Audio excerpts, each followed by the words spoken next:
السلام علیکم لسنرز، آج جو میں ناول ریڈ کرنے جا رہی ہوں وہ ہے محبت دل پہ دستک، جو کہ تحریر ہے فتح طاہر کی۔ ناول شروع کرنے سے پہلے میری آپ سب سے ریکویسٹ ہے کہ اگر آپ نے چینل کو سبسکرائب نہیں کیا تو اسے ضرور سبسکرائب کر دیجیے، ساتھ ہی بیل آئیکن کو بھی پریس کریں تاکہ ہر نئے آنے والے ناول کی اپڈیٹ آپ کو ملتی رہے۔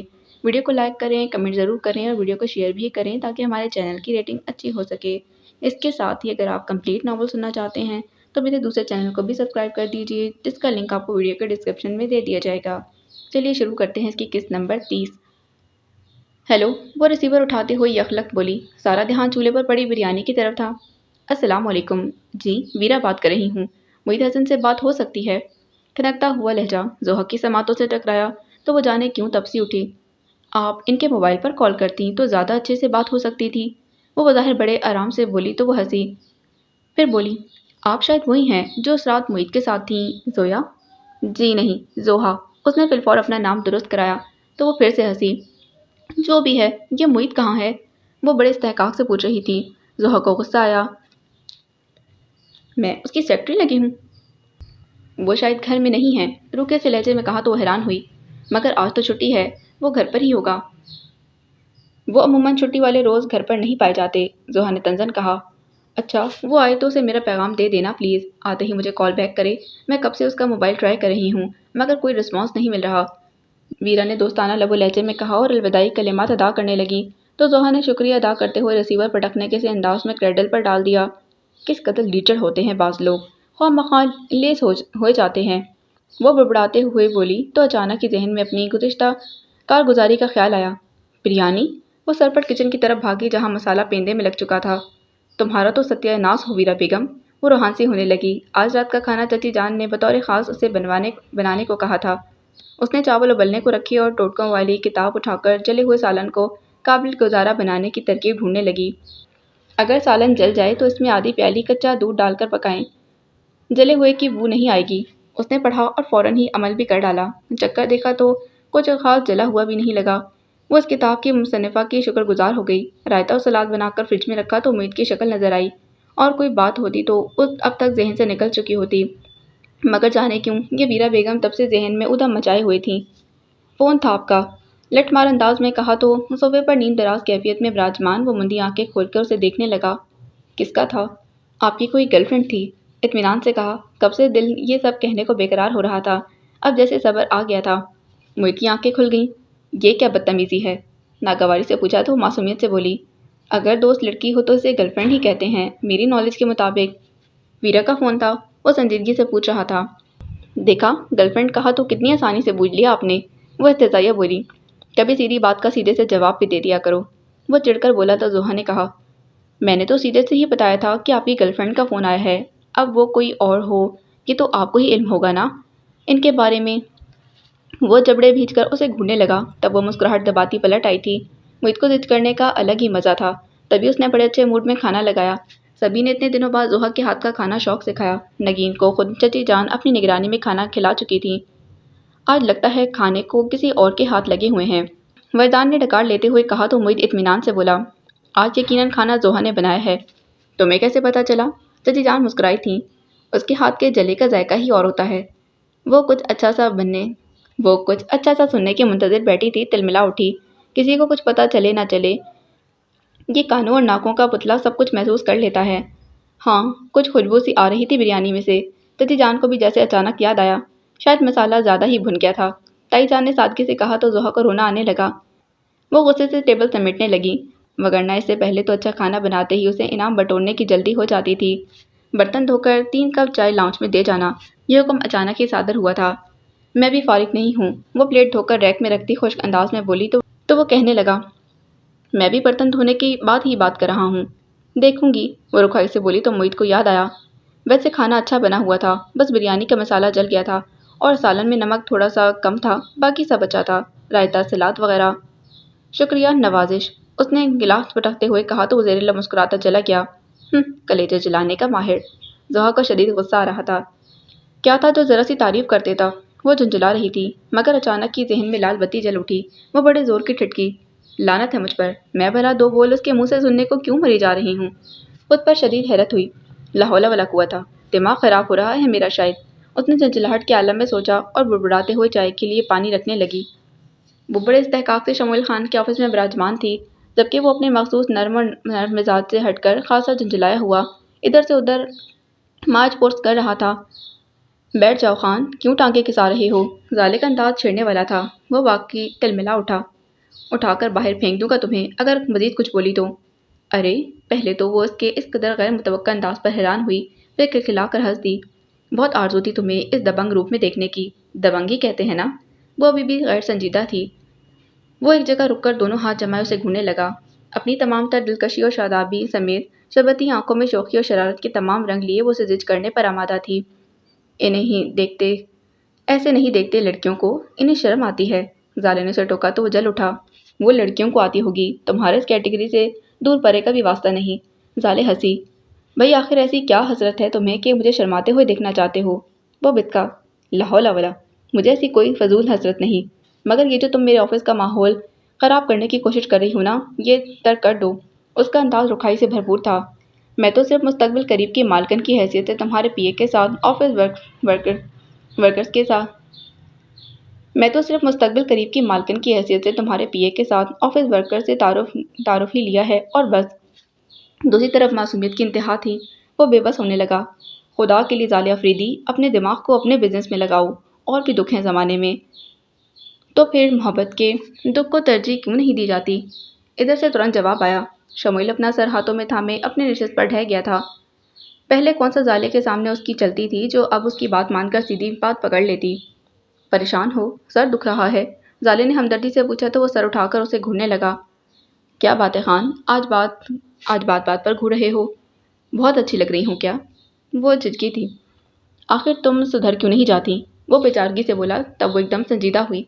اتنا تو سنور گئی ہوں تمہاری محبت میں شموئیل خان، اب تو اگر مجھے اپنے خاندان کی تمام عورتوں کی طرح پردے بھی کرواؤ گے تو کر لوں گی۔ وہ اسے دیکھ کر رہ گیا تھا۔ کوئی بات تو تھی اس کے لب و لہجے میں، اس کے انداز و اطوار میں، سب سے بڑھ کر اس کے تاثرات میں جو دل کو چھو رہی تھی۔ مجھے اور مت آزماؤ شموئیل خان، بہت بھاگی ہوں میں تمہارے پیچھے۔ میں جانتی ہوں تمہاری مجھ سے محبت میں وہ شدت نہیں جو میری تم سے محبت میں ہے، مگر میں پھر بھی تمہاری اس محبت پر راضی ہوں۔ میں اپنی محبت میں بہت پریقین ہوں خان، تم دیکھنا ایک دن بھی تم بھی ایک دن میری محبت کا دم بھرنے لگو گے۔ بس خود کو یوں سنبھال کر رکھنا چھوڑ دو، مکمل طور پر خود کو میرے حوالے کر دو، پھر دیکھنا کتنی محبت سے سنوارتی ہوں تمہیں، سر سے پاؤں تک عشق کی تصویر بنا دوں گی۔ وہ بے حد جذب سے کہہ رہی تھی، اور ادھر تو پہلے سے اس کی محبت میں گھائل دل تھا، اس کے سامنے کبھی اعتراف نہیں کیا تھا۔ اتنے عرصے کے بعد اسے سامنے پا کر وہی جذبے پھر سے نمو پا گئے تھے جنہیں وہ حالات اور واقعات کی وجہ سے زبردستی دبائے ہوئے تھا۔ اس کا دل ہمکنے لگا خود سپردگی کو، چاند کو چھونے کی خواہش میں۔ وہ شموئیل خان افریدی تھا، افریدی قبیلے کے سردار کا بیٹا، دل کی بہت کم سنتا تھا، مگر زالے کے مقابلے میں اسے اپنی یہ عادت بہت گھٹیا محسوس ہو رہی تھی، سو اس نے بھی خود کو اس بحر میں بے دست و پا چھوڑ دیا تھا جسے سب محبت کہتے ہیں۔ وہ اسے دیکھ کر حسب سابق اٹھ کر اندر جانا چاہتی تھی، مگر عماد اس کے راستے میں آ گیا تھا۔ کیا بات ہے، مجھ سے کیوں بھاگ رہی ہیں آپ؟ نگین نے پلکیں اٹھا کر ایک نظر اس کی طرف دیکھا، پھر اس کی بات کا جواب دیے بغیر ہی ایک طرف سے ہو کر گزرنا چاہا، مگر عماد پھرتی سے دوبارہ اس کی راہ میں حائل ہو گیا۔ میرا راستہ چھوڑ دیں پلیز۔ نگین کے انداز میں ناگواری عماد کو تحیر میں مبتلا کر گئی تھی۔ آج تک اسے ایسے لب و لہجے میں کبھی بھی مخاطب نہیں ہوئی تھی، پھر آج ایسا کیا ہو گیا تھا جو اتنی بے رخی پر اتر آئی تھی؟ میں صرف آپ کی ناراضگی اور غصے کا سبب جاننا چاہتا ہوں، پھر آپ کو مجھ سے کچھ کہنے کی ضرورت نہیں پڑے گی۔ مگر میں آپ سے بات بھی نہیں کرنا چاہتی، وہ قطعیت بھرے انداز میں بولی، تو وہ بھی اسے دیکھنے لگا۔ سفید لباس پر سیاہ شال اڑے وہ بالکل سادہ اور ویران سے حلیے میں کہیں سے بھی پہلے والی نگین نہیں لگ رہی تھی، اور اگر انس ہوتا تو ایک شور مچا دیتا۔ بھلا اسے نگین کی رنگوں سے بے نیازی برداشت ہی کہاں ہوتی تھی؟ عماد کے دل کو جیسے کسی نے مٹھی میں لے لیا ہو۔ وہی تو میں جاننا چاہتا ہوں کہ مجھ سے ایسی کیا خطا ہو گئی ہے جو آپ مجھ سے ایسا سلوک کر رہی ہیں؟ عماد خود کو بے بسی کی انتہا پر پا رہا تھا۔ یہ آپ اپنے دل سے پوچھیے، وہ تلخی سے بولی، تو عماد نے حیرانی بھرے دکھ سے پوچھا، پھر بھی کچھ تو کہیں، شاید میں کفارہ ادا کر سکوں۔ تو پھر مجھے انس کو واپس لا دیں، وہ دفعتاً اس کی طرف دیکھتے ہوئے تلخ اور ہٹیلے انداز میں بولی، تو عماد دکھ اور تحیر کے مارے شاک سا رہ گیا۔ میں نے انہیں آپ کے بھروسے بھیجا تھا۔ کہاں ہے انس؟ آپ نے وعدہ کیا تھا کہ انہیں ساتھ لائیں گے، نبھائیں اپنا وعدہ۔ وہ حواس میں نہیں لگ رہی تھی اور بے تکان بولنے کی وجہ سے زبان گنگ سی ہو کر تالو سے چمٹ گئی تھی۔ میں آپ کو کبھی معاف نہیں کروں گی، کبھی بھی نہیں۔ وہ اس کے پاس سے ہو کر گزری تھی، تیزی سے اندر چلی گئی، جبکہ عماد ابھی تک دکھ اور بے یقینی کے حصار میں کھڑا گھرا وہیں کھڑا رہ گیا تھا۔ نفاست سے فائل کی ناخنوں کو کیوٹیکس کا دوسرا کوٹ کرتی ادینہ کی گنگناہٹ نے زرینہ بیگم کو بہت مطمئن کیا تھا۔ بہت عرصے بعد وہ اپنے ہلکے پھلکے موڈ میں دیکھ رہی تھیں۔ آپ کیا دیکھ رہی ہیں اتنے غور سے؟ وہ انہیں اپنی طرف متوجہ پا کر ہلکی سی ہنسی کے ساتھ بولی تو انہوں نے سادگی سے جواب دیا، میں دیکھ رہی ہوں بڑے عرصے کے بعد انسانوں والی جون میں لوٹی ہو۔ واہ رے اماں جان! وہ ایک بار پھر کھل کے ہنسی۔ کیا اعلیٰ پائی کی تعریفی صنعت پیش کی ہے آپ نے؟ اور نہیں تو کیا، ورنہ تو ہر وقت تمہارا مزاج سوا نیزے پر پہنچا رہتا تھا۔ ٹائم کی بات ہے، اب ہر وقت انسان کے ایک ہی موڈ تو نہیں رہ سکتا نا۔ وہ بھی ایک وقت تھا غم کا، سو گزر گیا۔ وہ اطمینان سے کہتی پھونکے مار کر کیوٹس خوش کرنے لگی تھی۔ چلو شکر ہے، انہیں تسلی ہوئی تو ساتھ ہی دبے لفظوں میں کہہ دیا، اب اپنے مستقبل کے متعلق سوچو، یہ نوفل کا پیچھا تمہیں کچھ نہیں دینے لگا۔ اس کا پیچھا کون کمبخت کر رہا ہے، اب تو اپنی منزل کوئی اور ہے۔ وہ خوش ہو رہی تھی۔ زرینہ بیگم متفکر ہوئیں، پہلے بھی ایک بار ٹھوکر کھا چکی ہے، اب کے ذرا دھیان سے قدم رکھنا۔ اوفو، اس نے انہیں ناگواری سے گھور کر کہا، کبھی تو صحیح بات منہ سے نکال لیا کریں۔ تو کیا نصیحت کو تم صحیح نہیں سمجھتی؟ انہوں نے حیران ہو کر پوچھا تو وہ کہنے لگی، ہر وقت نصیحتیں بھی اچھی نہیں لگتی اور نہ ہی ہر راستہ دھیان دے کر چلنے والا ہوتا ہے۔ اب کی بار میں نے بندہ ہی صحیح چنا ہے۔ اچھا؟ وہ متعجب ہوئی تھیں۔ ہاں، آنکھیں بند کر کے چلوں گی تو منزل تک بھی پہنچ جاؤں گی، وہ بڑے تفاخر سے کہنے لگی تو انہوں نے متجسس ہو کر پوچھ لیا، ہے کون؟ اکلوتا بیٹا ہے اپنے والدین کا، زمین جائیداد کا وارث، ویسے بھی لاکھوں نہیں تو ہزاروں میں ایک ہے۔ اس کی آنکھیں خوابناک انداز میں چمک رہی تھیں۔ کون؟ زرینہ بیگم کا تجسس عروج کو پہنچنے لگا۔ عماد، وہ اطمینان سے بولی تو زرینہ بیگم کو بہت خوشی ہوئی۔ شکر ہے، کوئی تو عقل کا کام کیا، خاندان بھی اچھا ہے اور لڑکا بھی۔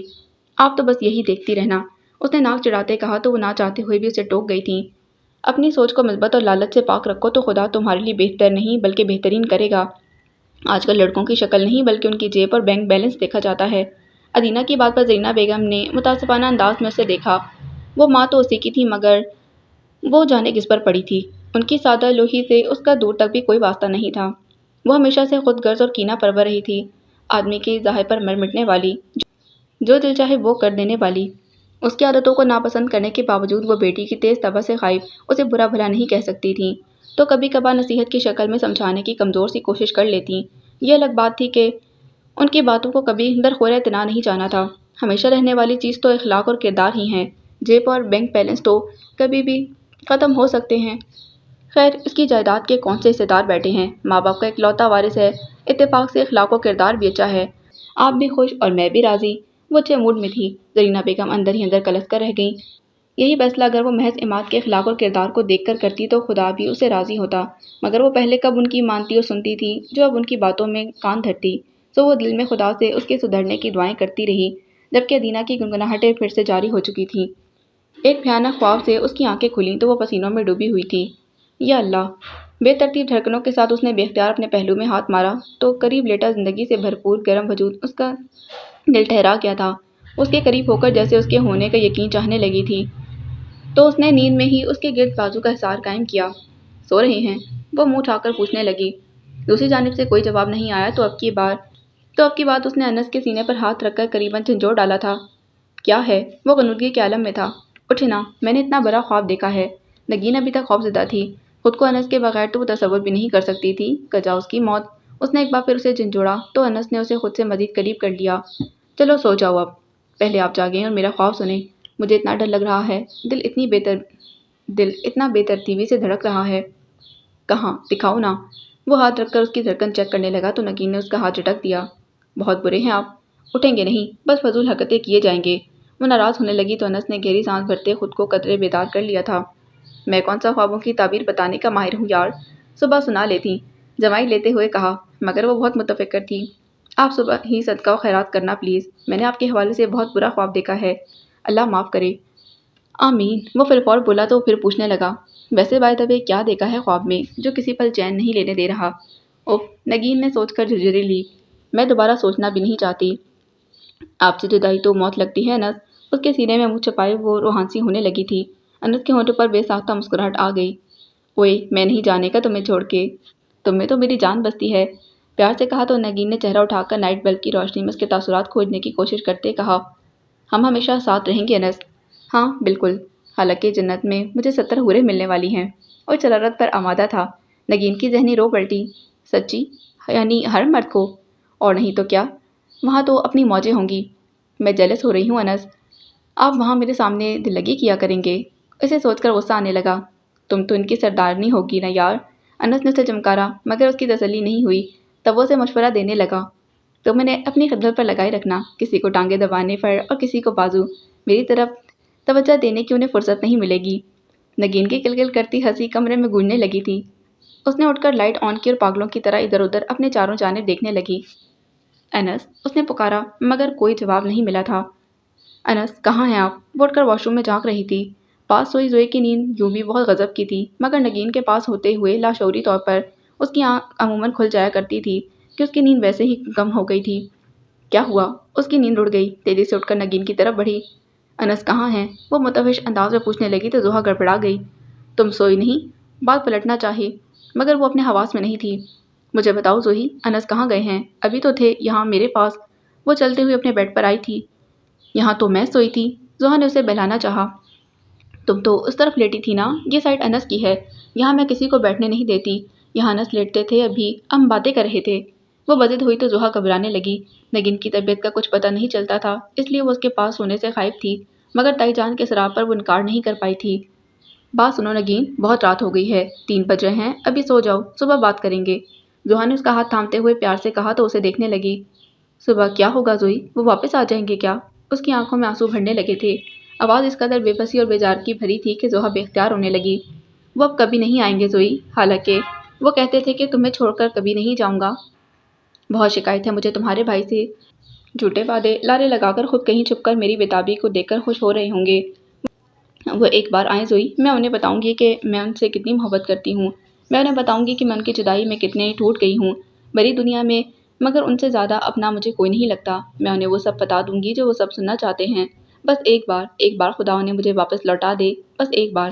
وہ زاروں کے تار رونے لگی تھی۔ زحا نے خود پر بمشکل قابو پاتے ہوئے اسے گلے سے لگا لیا تھا اور تھپکنے لگی۔ صبر کرو نگین، صبر۔ نہیں ہوتا زوئی، قسم سے نہیں ہوتا۔ وہ مچلی تھی۔ جب خدا نے انہیں مجھ سے چھین ہی لینا تھا تو مجھے اتنی محبت کرنے والا شخص دیا ہی کیوں؟ میرے دل میں ان کی محبت بسائی ہی کیوں؟ میرے خدا، میں مر کیوں نہیں جاتی؟ نہ کرو نگین، بس چپ ہو جاؤ، خدا کی یہی مرضی تھی اور… زحا نے بے بسی سے کہنا چاہا تو وہ اسے جھٹک کر پیچھے ہٹ گئی کہ طفل تسلیاں مجھے مت دو، صبر صبر صبر کہنا بہت آسان ہوتا ہے زوہی، مگر اس پر چلنا پل سے رات طے کرنے کے مترادف ہے۔ ذرا میرے دل سے پوچھو، مجھے اپنے اور انس کے بچے کا خیال نہ ہوتا تو میں اب تک اپنی زندگی ختم کر لیتی۔ مجھے جینا اچھا نہیں لگتا۔ میں کس قدر بے بس ہوں انس، آپ کو چھو نہیں سکتی، آپ کو محسوس نہیں کر سکتی۔ وہ رو رہی تھی۔ کسی کے بھی چلے جانے سے زندگی ختم نہیں ہو جاتی نگین، ایک ماں سے بڑھ کر کون اپنے بیٹے سے محبت کرے گا؟ تائی جان کو ہی دیکھ لو، کیا انہوں نے صبر نہیں کیا؟ وہ اس پل سے رات پر سے نہیں گزری۔ تائی جان نے اس عمر میں جوان بیٹا کھو دیا تو انہوں نے جینا چھوڑ دیا کیا؟ یہ مشتعدی ہے، خدا کے کاموں میں ہمارا کیا دخل؟ وہ جتنا بڑا دکھ دیتا ہے اسی قدر حوصلہ بھی دیتا ہے۔ تم ایک بار سوچو تو صحیح، اس کی شے تھی، اس نے لے لی، غم کیسا؟ تو مجھے کیوں دی اس نے اپنی شے؟ نہیں ہوتا مجھ سے اب صبر، یہ کیسی مشیت ہے اس ناتواں جانوں کو جیتے جی پل سے رات سے گزارنا؟ خدا اس قدر ظالم تو نہیں، وہ تو رحیم اور کریم ہے زوئی۔ اس کی آواز پر ناتوانائی غالب آ گئی تھی۔ زحا نے اسے تھام کر بستر پر لٹایا اور کمبل اڑا دیا۔ سب ٹھیک ہو جائے گا نگین، سب ٹھیک ہو جائے گا، زحا نے آنسو پیتے ہوئے تسلی دی۔ خود اس کا دل پانی ہوا جا رہا تھا۔ محبت سے بچھڑنا کس قدر جان لیوا ہوتا ہے اس کا احساس اسے تھا۔ دائمی جدائی ایک طویل راستہ جس میں بھٹکنا اور بھٹکتے رہنا ہی مقدر ہوتا ہے۔ نگین نے تھک کر آنکھیں موند لی تو آہستہ آہستہ اسے تھپکنے لگی تھی۔ اسے خود بھی انس بہت شدت سے یاد آ رہا تھا۔ اسے صبر کی تلقین کرتے رہنے کے بعد زحا کی آنکھیں بھیگتی جا رہی تھیں۔ یہ بہت کم اتفاق ہوتا تھا کہ گلریز خان آفریدی اس کے آفس میں آئے ہوں۔ ابھی بھی انہیں دروازے سے اندر داخل ہوتا دیکھ کر وہ فون مختصر کرتا ریسیور رکھ کر اٹھ کھڑا ہوا۔ السلام علیکم، ان کی آواز میں رعب اور دبدبے کی جھلک تھی۔ وعلیکم السلام، بابا جان آپ یہاں کیسے؟ وہ حیران سا انہیں سٹنگ روم کی طرف اشارہ کرتے ہوئے پوچھنے لگا تو وہ کمر پر ہاتھ باندھے ہوئے مسکرا دیے۔ کیا ہم یہاں نہیں آ سکتے؟ ایسی بات نہیں، میرا مطلب تھا کہ اگر کوئی کام تھا تو مجھے کوٹھی بلا لیا ہوتا۔ ان کے بیٹے کے بعد شمویل خان نے ان کے بالمقابل صوفے پر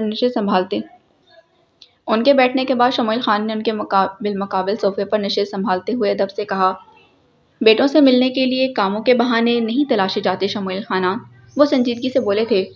جی، وہ یہی کہہ پایا، پھر تکلف نبھاتے ہوئے پوچھا، چائے منگواؤں آپ کے لیے یا قہوہ؟ کچھ نہیں، ہم بس تھوڑی دیر کے لیے آئے ہیں، تم سے ایک ضروری بات کرنا تھی۔ انہوں نے ہاتھ اٹھا کر اسے روک دیا۔ وہ پوری طرح ان کی طرف متوجہ ہو گیا۔ گلریز خان تو ایک فون کال پر بندے کو لائن حاضر کرنے والوں میں سے تھے۔ پھر کوئی بے حد ضروری بات ہی ہو سکتی تھی جو انہیں آفس تک لے آئی تھی۔ یا شاید اس میں کچھ چھوٹے ہونے کے باعث شموئیل خان کی ضدی اور اڑیل طبیعت کا بھی دخل تھا۔ بڑے دونوں بیٹوں کی نسبت شموئیل خان سے ان کا برتاؤ اسی قسم کا ہوتا تھا۔ جی کہیے، وہ ہمتن گوش تھا۔ وہ کھنکارے، پھر لمحہ بھر توقف کے بعد بولے، دیکھو شموئیل خانان، تم ہمارے بہت لاڈلے بیٹے رہے ہو۔ پیار تو تمہاری بیوی جان اور ہم دوسرے دونوں سے بھی بہت کرتے ہیں، مگر تمہاری بات ان سے الگ ہے اور تم بھی بہت اچھی طرح جانتے ہو۔ انہوں نے تمہیدی انداز اپنایا تو شموئیل کے اعصاب الرٹ ہونے لگے۔ وہ سیدھے سواؤ اپنا ارادہ بتانے والوں میں سے تھا، مگر جب کبھی انہیں شموئیل سے کچھ منوانا ہوتا تب وہ یہی انداز اپناتے۔ آپ کھل کر بات کریں بابا جان۔ وہ اپنی الجھن دباتے ہوئے بظاہر اطمینان سے بولا تو انہوں نے ہنکار بھرا، پھر گویا ہوئے، پلوشیں ہمیں بہت عزیز ہے شموئیل خانہ۔ میں جانتا ہوں بابا جان۔ ان کے رکنے پر شموئیل خان کو مجبوراً کہنا پڑا، ورنہ اس موضوع نے ہمیشہ اسے نراش ہی کیا تھا۔ تو پھر تم یہ بھی جانتے ہو کہ اس کی چھوٹی سی تکلیف بھی ہمیں بہت تکلیف دیتی ہے، انہوں نے کہا تو وہ اندر ہی اندر کڑنے لگا۔ یہ تو سراسر غلط بیانی ہی تھی۔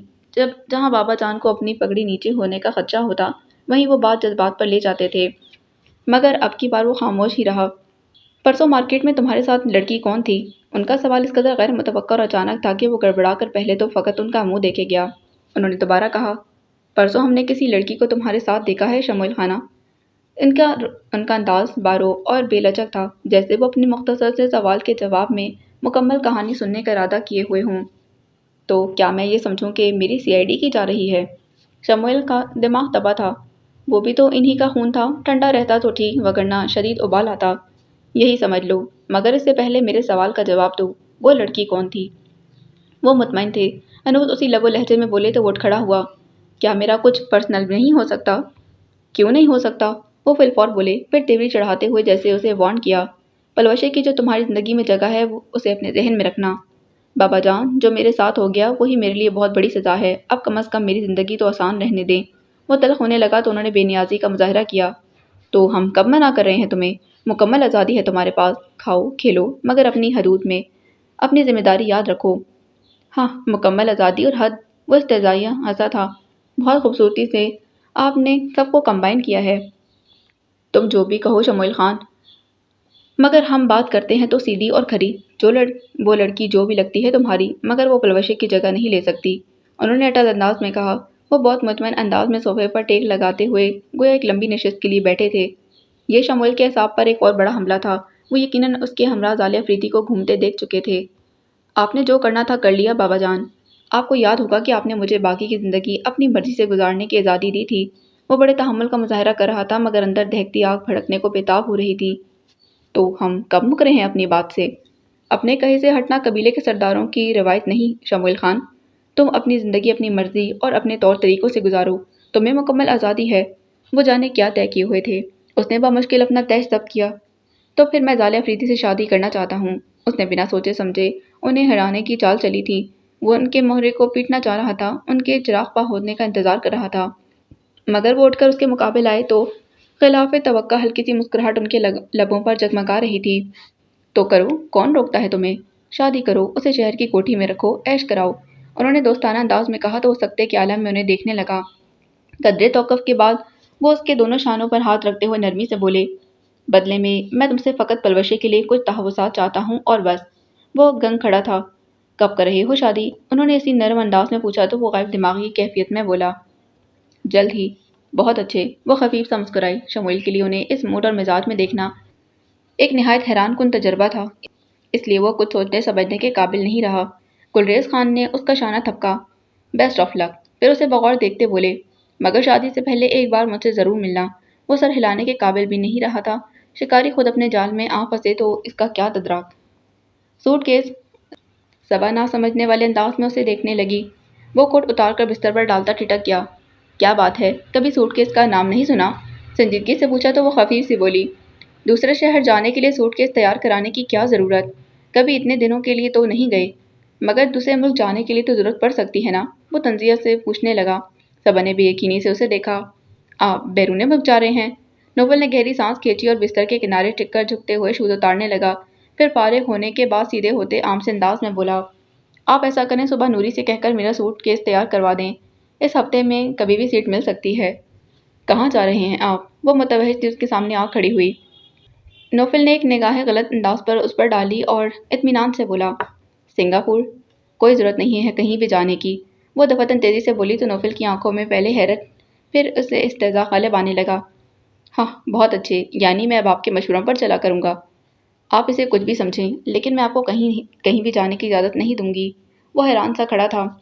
ایکسکیوز می محترمہ، آپ مسلسل اوور ریئیکٹ کر رہی ہیں۔ میں نے ایسے کوئی حقوق آپ کو نہیں دیے جن کی بنا پر آپ مجھ پر ایسی پابندیاں لگائیں گی۔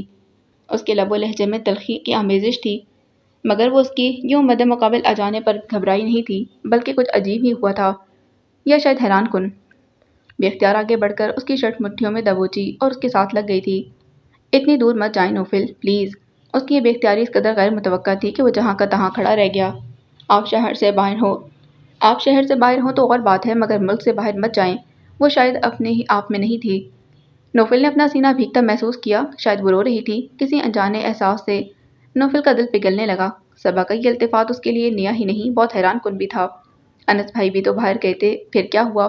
وہ کبھی بھی واپس نہیں آئے، ویسے ہنستے مسکراتے۔ پلیز نوفل۔ اس نے بے اختیار گہری سانس لی تو یہ توہمات اسے گھیرے ہوئے تھے۔ آہستہ سے اسے دور کیا، اس کی مٹھیوں سے اپنی شرٹ چھڑائی تو وہ بھیگی آنکھوں سے اسے دیکھنے لگی۔ ابھی ایسا مت سوچیں نوفل، جدائی ہمیں راس نہیں آتی۔ اس کے لب و لہجے میں عجیب تڑپ اور دکھ تھا۔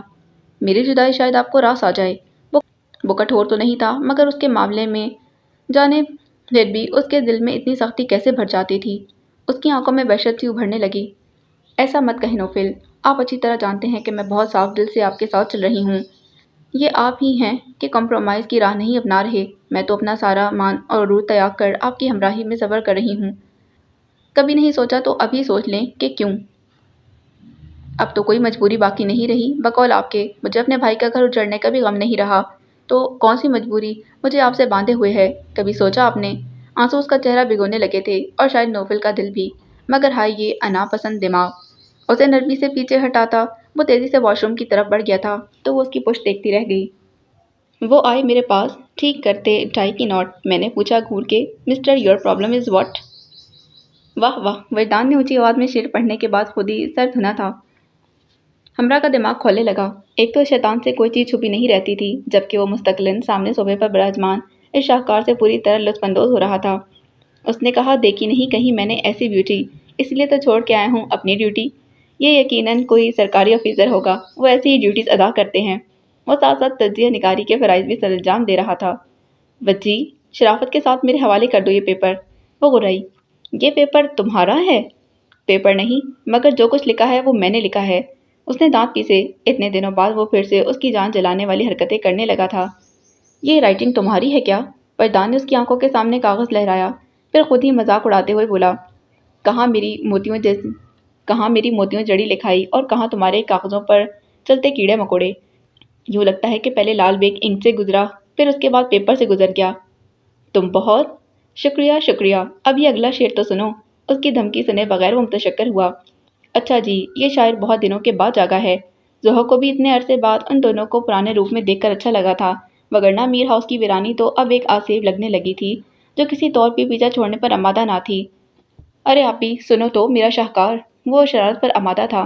ہمراہ ٹھنڈی پڑ گئی، کیونکہ زحا خلاف توقع وہیں بیٹھ گئی تھی۔ وجدان نے دوبارہ شعر سنا کر داد چاہی۔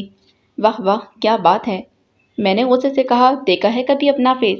وہ بانچیں پھیلا کر مجھ سے بولے، جانم یس۔ وہ لہک کر بولا تو زحا کو ہنسی آنے لگی تھی۔ بہت خوب، گھٹیا! ہمراہ نے اٹھتے ہوئے تل ملا کر کہا۔ شعر نا؟ وہ فلفور پوچھنے لگا۔ نہیں شاعر۔ ہمراہ نے دانت پیسے تو وہ بے ساختہ کہکا لگا بیٹھا۔ کچن میں چائے کا مگ یوں ہی چھوڑ کر نگین بہت بے تابی سے ان کی طرف آئی تھی۔ کیا ہوا؟ انس آ گئے کیا؟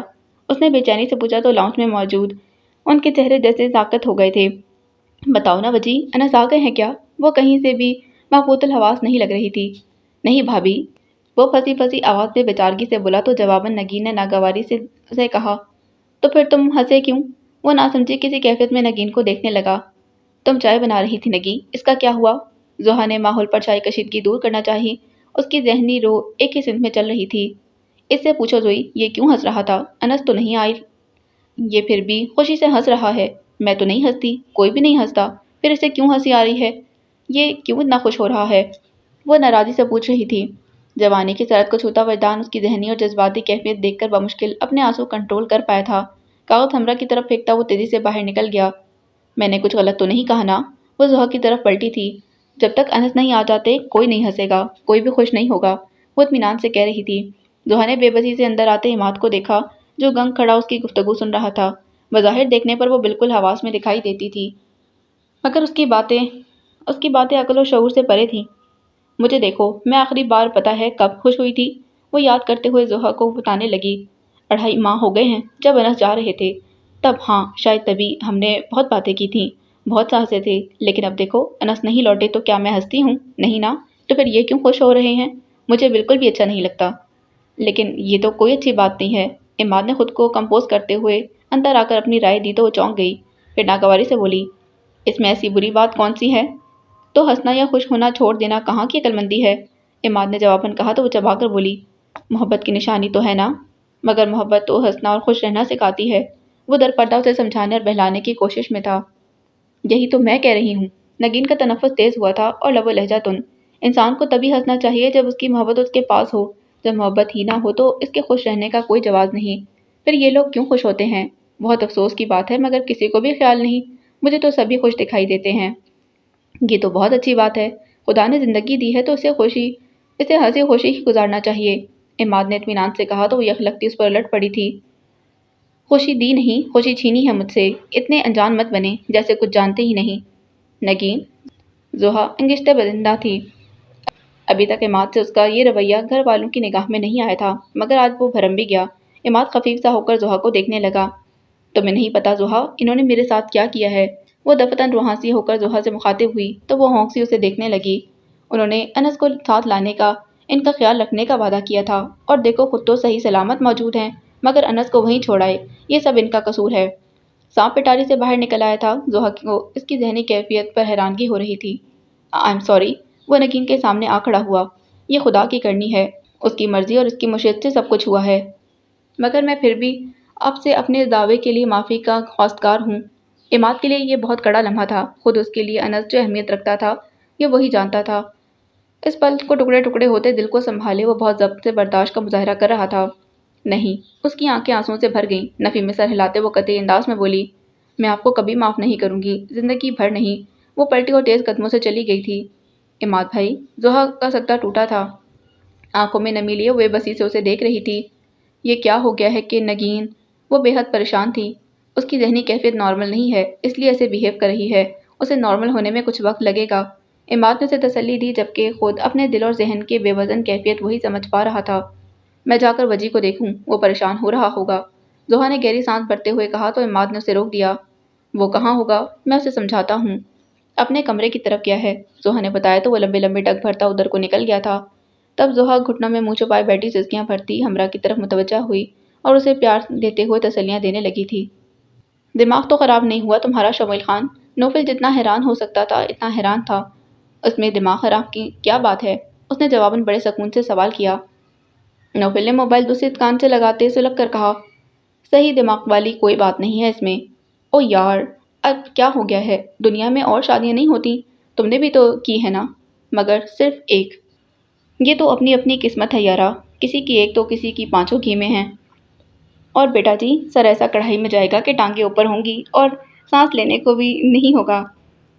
نوفل چڑھ گیا تھا جبکہ دوسری جانب شموئیل اس کی حالت انجوائے کرتا ہنس رہا تھا۔ مجھے بیوقوف بنانے کی کوشش مت کرو خان، شاید تمہیں اپنے بابا کی بندوق بھول گئی ہے یا پھر ان کی بھتیجی۔ نوفل کے کہنے پر وہ ہلکے سے کہکے لگاتا ساتھ بولا تھا، جیلس ہو رہے ہو؟ ابھی تو یہ صرف دوسری ہے، باقی 2 کی ویکینسی خالی ہے۔ کیا بات ہے خان، بڑے موڈ میں ہو؟ نوفل نے اس کے انداز میں نمایاں تبدیلی محسوس کی، بلکہ بہت عرصے کے بعد اسے اس قدر خوشگوار موڈ میں سنا تھا، اور زالے سے شادی؟ وہ یقین کرنے کو تیار نہیں تھا۔ بابا جان نے خود مجھے اجازت دی ہے کہ زالے سے شادی کر لوں۔ وہ راز کھول رہا تھا۔ وہ دم سادھے سنے گیا، جب بابا کو اس فیصلے سے فرق نہیں پڑتا تو کیا کہوں، تو کیا کیوں کے چکر میں کیوں پڑوں؟ وہ خوش تھا، بے حد خوش۔ نوفل کو اس پر بے ساختہ رشک آیا۔ تو آخر یہ راز بھی کھل ہی گیا خبیث آدمی، کہ تو زالے سے محبت کرتا ہے، وگرنہ یوں کہہ کے نہ لگا رہا ہوتا۔ شمویل نے ایک اور کہکا لگایا۔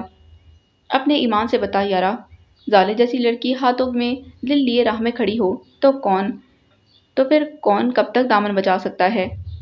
If differ گھننے۔ نوفل کو ہنسی آئی تھی۔ اور زالے تجھے کہتی ہے میسنا اور سمجھتی ہے کہ معصوم خرگوش ہو۔ نوفل نے بے ساختہ کہا تو وہ بھی ہنس دیا تھا۔ اب اس ظاہری پردہ داری کی ضرورت نہیں رہی تو میں اپنے جذبات کیوں چھپاؤں؟ ہاں میں نے محبت کی تھی زالے سے، اب سے نہیں، نیو یارک میں رہائش کے دنوں سے، اور تم لوگ بھی صحیح سمجھے تھے۔ واپس نہ لوٹتا تو شاید فرقان لالا کی طرح وہیں زالے سے شادی کر لیتا، حالانکہ اتنی ہمت نہیں تھی مجھ میں۔ وہ اعتراف پر اعتراف کیے جا رہا تھا۔ ایک نیا شمویل خان تھا، محبت کو پانے کے خیال سے ہی جو بے حد پر اعتماد لگنے لگا تھا۔ اور اپنی شادی کے متعلق زالے سے کلیئر کیا تو نے؟ نوفل کو دھیان آیا۔ وہ جانتی تو ہے یار۔ قدرے توقف کے بعد شمویل نے کہا، مگر مانتی تو نہیں نا؟ نوفل برجستہ بولا۔ اس نے کہا تھا اس سے کوئی فرق نہیں پڑتا۔ وہ شاید خود کو مطمئن کر رہا تھا، مگر ایسی باتوں سے زندگی کو بہت فرق پڑتا ہے۔ کیا تم دونوں کو ساتھ رکھو گے؟ نوفل نے قدرے جھجک کر پرورشے کی بابت پوچھا تو وہ اطمینان سے بولا، میں صرف زالے کو اپنے ساتھ رکھوں گا۔ بابا کی بھتیجی تو حویلی میں رہتی ہے، وہی اس کی زندگی ہے۔ یہ کیسی آدھی ادھوری قربانی ہے شمویل خان؟ نوفل کو اچھا نہیں لگا تو کہہ دیا، اب ساری زندگی قربانی کرنے سے رہا یارا، کسی کی عزت بچانی تھی بچا لی، اب اس سے زیادہ کیا کروں؟ اپنے دل کو نہ دیکھوں؟ وہ سادہ سا خان جذباتی ہونے لگا۔ نوفل نے گہری سانس کھینچی۔ بہرحال زالے سے صحیح بات کر لینا، ورنہ وہ ساری زندگی نہ چین سے رہے گی اور نہ ہی تمہیں رہنے دے گی۔ ارے محبت کرنے والوں کی ہر ادا سر آنکھوں پر۔ وہ خوش دلی سے ہنسا تو نوفل کو بہت اچھا لگا، ورنہ اتنے عرصے سے تو وہ اسے ٹینشن میں ہی دیکھتا چلا آ رہا تھا۔ کاش اب یہ بات زالے بھی سمجھ لے۔ بظاہر ٹھنڈی سانس بھر کر نوفل نے کہا تو برجستہ بولا، اسی سے تو میں نے سیکھا ہے یہ گر، وہ ادائیں سکھانے والوں میں سے ہے، فقط دکھانے والوں میں سے نہیں۔ بیسٹ آف لک شمویل خان، خوش قسمت ہو جو محبت کو اتنی آسانی سے پا رہے ہو۔ نوفل نے اسے وش کیا تو وہ سنجیدہ ہو گیا۔ یہ تو تمہیں لگتا ہے نوفل، مجھ سے پوچھو پچھلے سال میں نے کس اذیت سے گزارے ہیں۔ محبت سے جدائی اور انچاہی زندگی گزارنے کا تصور زندگی میں کوئی رنگینی باقی نہیں رہنے دیتا۔ بہت کچھ برداشت کرنے کے بعد محبت کو پانے کی منزل تک پہنچا ہوں میں، اسی لیے تو کہہ رہا ہوں لکی ہو، ورنہ بعض تو محبت پا کر بھی بے نیل و مراف رہتے ہیں، دل بھی خالی اور ہاتھ بھی۔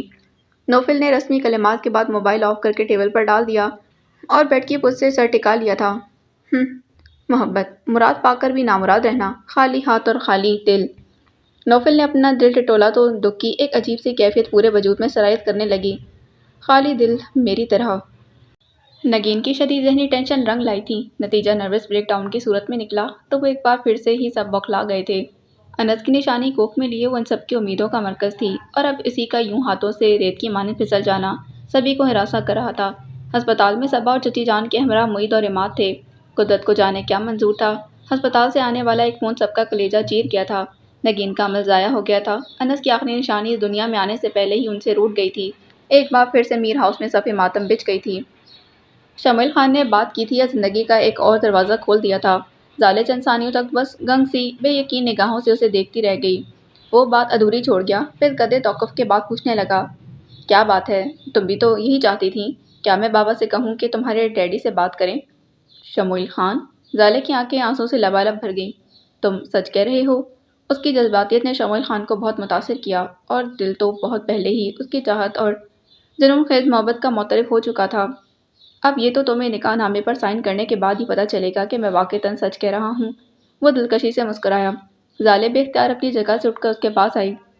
اوہ خان، وہ شدت جذبات سے اس کا بازو دبوچ کر بے حد جذباتی انداز میں بولی تھی، آئی لو یو ریئلی۔ اب بوکھلانے کی باری شمویل خان کی تھی۔ وہ چاہے خود کو کتنا بھی بولڈ ثابت کر لیتا، اندر سے تو وہی روایتی پٹھان۔ اب بھی وہ زالے کی بے تکلفی پر قدرے بوکھلا سا گیا تھا۔ اوکے اوکے، اس نے اپنا بازو اس کی گرفت سے آزاد کراتے ہوئے تیزی سے کہا۔ اس پر زالے کو بے ساختہ ہنسی آنے لگی۔ وہ خوش تھی، بے حد خوش۔ اسے لگ رہا تھا جیسے کائنات کی ساری نعمتیں بنا مانگے اس کی جھولی میں آ گری ہوں۔ بابا جان کب آ رہے ہیں؟ زالے نے جگمگاتی آنکھوں سے اسے دیکھتے ہوئے پوچھا تو یہ طمانینت سے مسکرا کر بولا، جب تم کہو۔ تو پھر آج ہی شمویل خان، ابھی اسی وقت۔ وہ پھر سے جذباتی ہونے لگی تو شمویل کو ہنسی آ گئی۔ بس کل کا دن صبر کر لو، پرسوں تک انشاءاللہ سب سیٹ ہو جائے گا۔ مکر نہ جانا شمویل خان۔ وہ قدرے مشکوک ہوئی تو شمویل نے اسے چھیڑنے والے انداز میں کہا، اب تو جان پھنسا دی شکنجے کے اندر، اب مکر کے کہاں جاؤں گا؟ بہت پیار کروں گی شمویل خان، کبھی چاہ کر بھی شکنجے سے نکلنے کی کوشش نہیں کرو گے۔ وہ اس قدر محبت سے بولی کہ شمویل خان بس اسے دیکھ کر رہ گیا تھا۔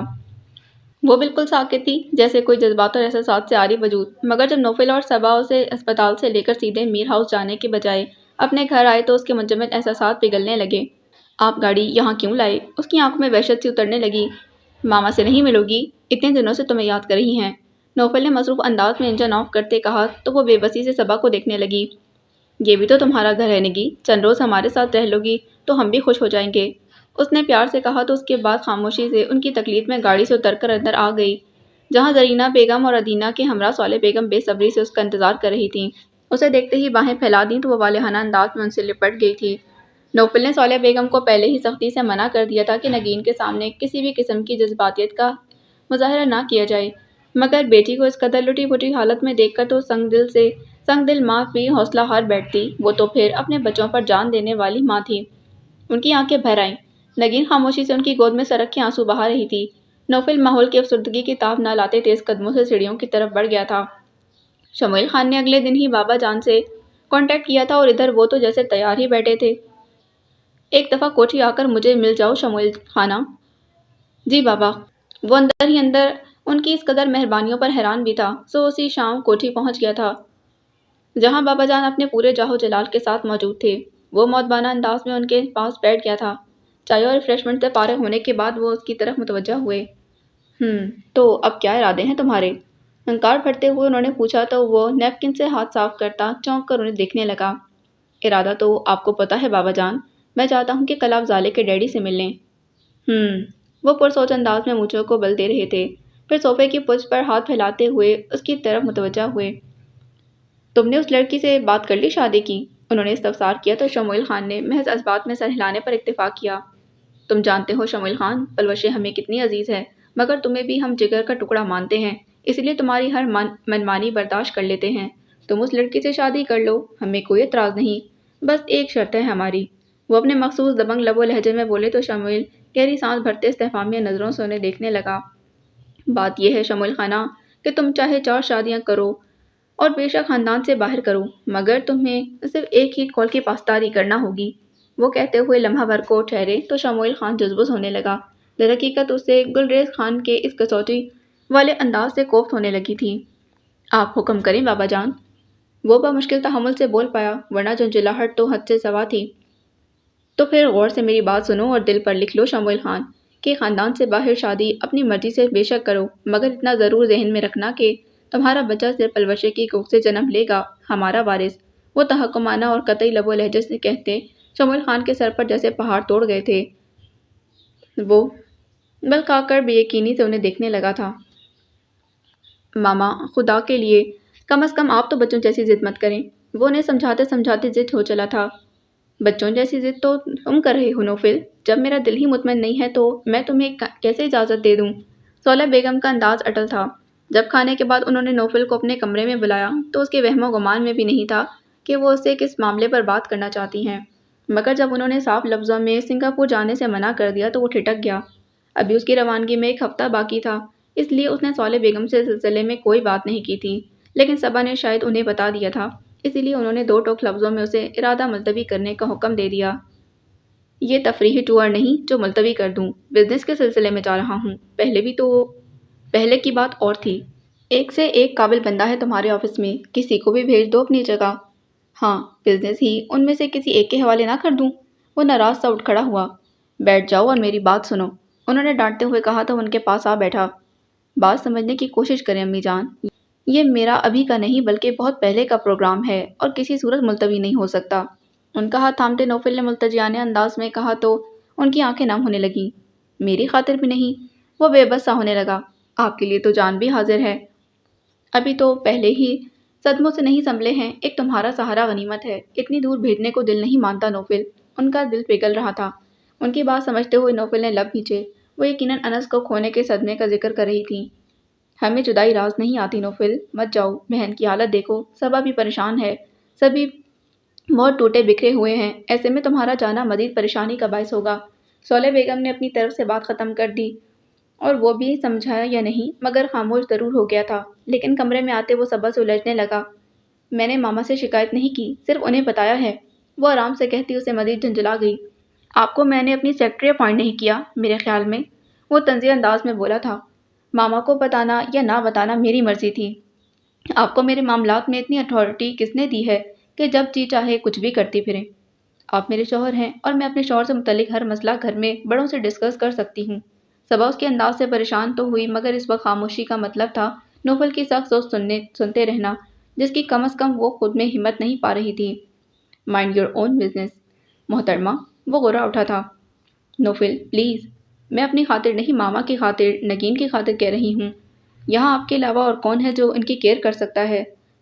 صبا جیسے تھک کر بستر کے کنارے ٹک گئی تھی۔ اب نوفل چاہے متاثر ہوا ہو یا نہیں، مگر وہ بہت روکھے لہجے میں بولا، خیر آپ کی خاطر تو میں رکنے والا نہیں ہوں، لیکن آپ نے ماما کو بتا کر اچھا نہیں کیا۔ مجھے ایسی کوئی خوش فہمی بھی نہیں کہ آپ میری خاطر رکیں، اور جہاں تک بات ماما کو بتانے کی تو وہ میں ضرور بتاتی۔ مجھے آپ کی طرح دل میں بات دبانے اور دوسروں کو شوق پہنچانے کا نہ تو شوق ہے اور نہ ہی تجربہ۔ صبا نے بھی اسی کا سا لب و لہجہ اپنایا تھا۔ مجھ سے بحث نہ کیا کریں، وہ چڑھ کر کہنے لگا، جبکہ صبا تلخی سے اس کی بات کاٹ کر اٹھ کھڑی ہوئی تھی۔ میں جانتی ہوں آپ کو بحث کرنے والی عورتیں پسند نہیں۔ ویل ڈن، ذہین ہوتی جا رہی ہیں۔ وہ جان بوجھ کر اسے چڑھانے لگا، بلکہ سلگانے والے انداز میں بولا تو صبا کا دل ہی نہیں جان بھی جل کر رہ گئی تھی۔ گلریز خان اپنی بات کہہ کر خاموش ہوئے تو شموئیل خان سے جیسے قوت گویائی چھین لی گئی تھی۔ وہ ابھی تک اسی شاکڈ حالت میں انہیں دیکھ رہا تھا۔ تم اپنی روایات سے اچھی طرح واقف ہو شموئیل خانہ، اور اس میں ایسی کیا عجیب بات ہے؟ وہ شاید اس کی کیفیت سے باخبر تھے۔ ہمیں اپنے خاندانی خون میں ملاوٹ پسند نہیں۔ جائیداد کا بٹوارا ہمیشہ ہمارے خون میں ہوا ہے، ہمارے خاندانی وارثوں میں، اور ہمیں یقین ہے کہ تم بھی اس روایت کو برقرار رکھو گے۔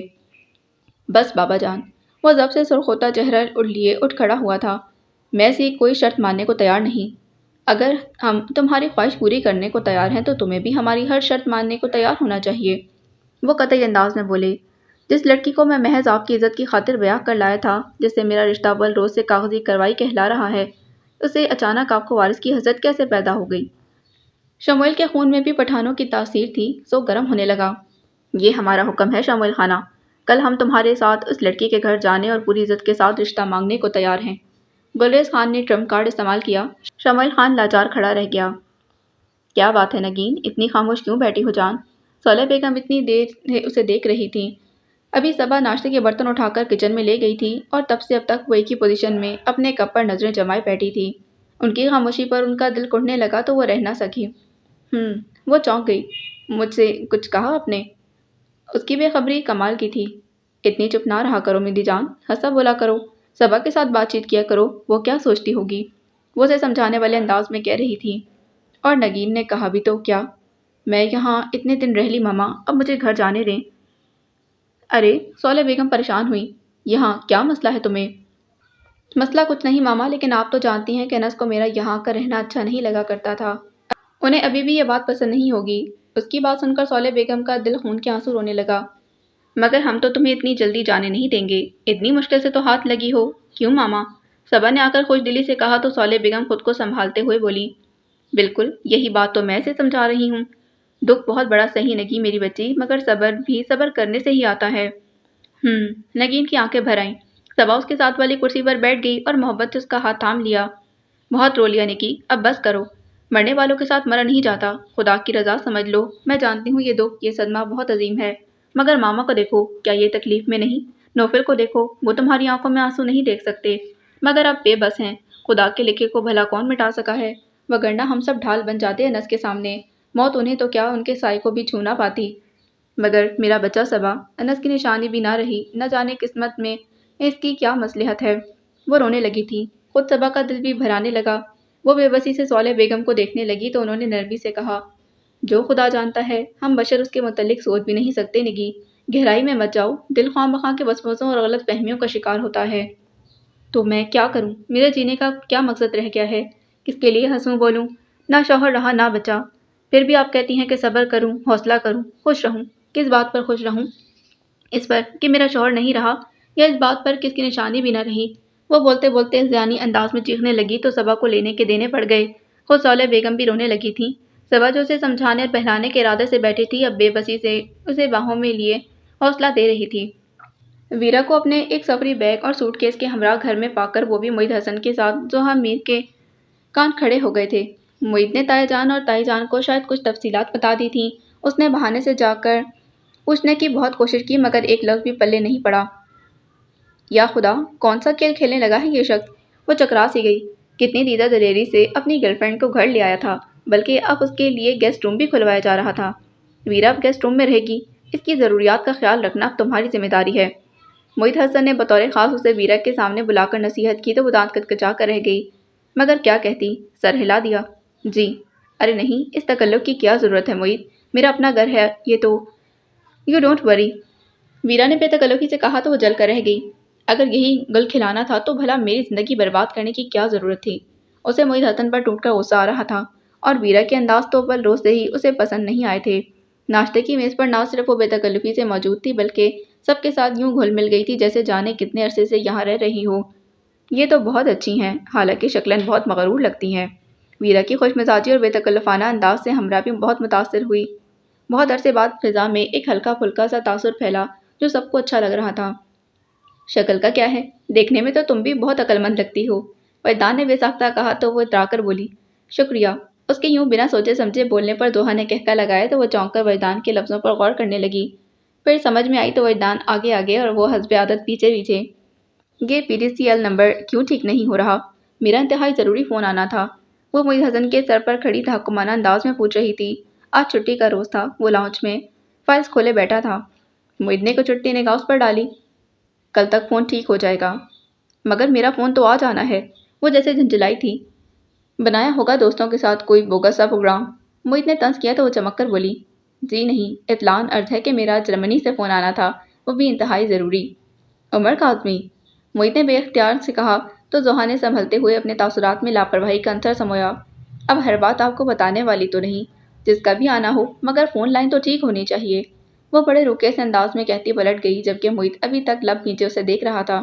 ضحیٰ کا جی چاہ رہا تھا کہ زور زور سے ہنسے، معید کے تاثرات نے اسے بہت مزہ دیا تھا۔ اب مزہ آئے گا، اپنی گرل فرینڈ کو تو گھر لے آئی۔ میری دفعہ کتنا تڑکا لگا ہے موصوف کو۔ وہ اپنے تئیں معید حسن کو جلانے کا پورا اہتمام کر چکی تھی، مگر شام کی چائے پر خود اس کا دل چلبھن کیا تھا۔ وہ تھوڑا سا ہی لیٹ ہوئی تھی مگر اسے پتہ چلا کہ نہ صرف چائے بن چکی ہے بلکہ لان میں سرو بھی ہو چکی ہے۔ یہ نیکی کس نے کی؟ وہ ہلکی پھلکی سی ہو گئی، وگرنہ تو روز ہی چچی جان سے اتنی دیر سونے پر اسے ڈانٹ پڑتی تھی کیونکہ اکثر ہی شام کی چائے لیٹ ہو جاتی تھی۔ یہ نیکی ویرا آپی نے کی ہے، نہ صرف چائے بلکہ ساتھ میں ڈھیر سارا اہتمام بھی کیا ہے انہوں نے، وہ پرجوش انداز میں کہتی باہر کی طرف بڑھی تو اس کی تقلید میں بڑھتے ضحیٰ کے قدم ٹھٹکنے لگے۔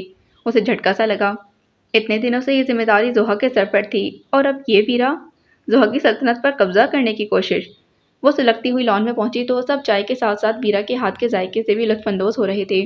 ویرا چائے بہت اچھی بناتی ہے، دودھ قہوے اور چینی کا پرفیکٹ میچ، یہ معید حسن تھا۔ اور میری تعریف کرتے ہوئے تو موصوف کی زبان پر چھالے پڑ جاتے ہیں جیسے۔ وہ کرتے ہوئی کرسی سنبھال کر بیٹھ گئی تھی۔ تمہارے لیے چائے نکالوں زویا؟ ویرا کے پوچھنے پر وہ چونکی۔